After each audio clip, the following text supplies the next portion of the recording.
Form 121 is here, but how do you actually fill it? That's the question we've been getting the most. So in this video, we're filling it out step by step.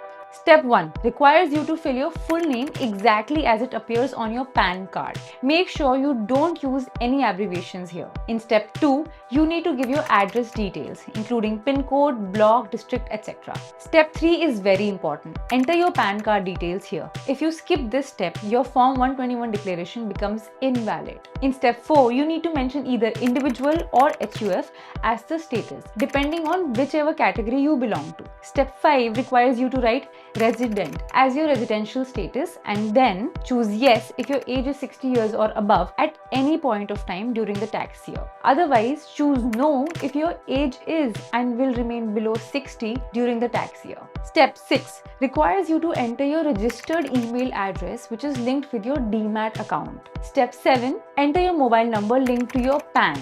Don't forget to mention the country code, which is +91 for India. Step 8. Here, you need to fill the tax year for which you are claiming the TDS exemption. For this financial year, that will be 2026-2027. Step 9 asks for the nature of income for which you are filing this form. This can be income from FDs, bonds, mutual funds, insurance, etc. Step 10 is the expected income you will earn from this source this year. Now, step 11 is about disclosure. Since Form 121 has to be submitted separately to each pair every year, this is where you declare that. If this is your first Form 121 for this tax year, write no. But if you've already filed it with any other pair, then write yes. After this, you need to mention two more details in this part. Part A, first, write the total number of Form 121s you've already submitted to other pairs this year. Exclude the current form that you're filing. Second, write the total income you declared across all those Forms 121 you submitted earlier. Now, step 12. Here you need to write the total amount of step 10 and 11B. This will represent the estimated total income across all your Form 121 declarations for this year.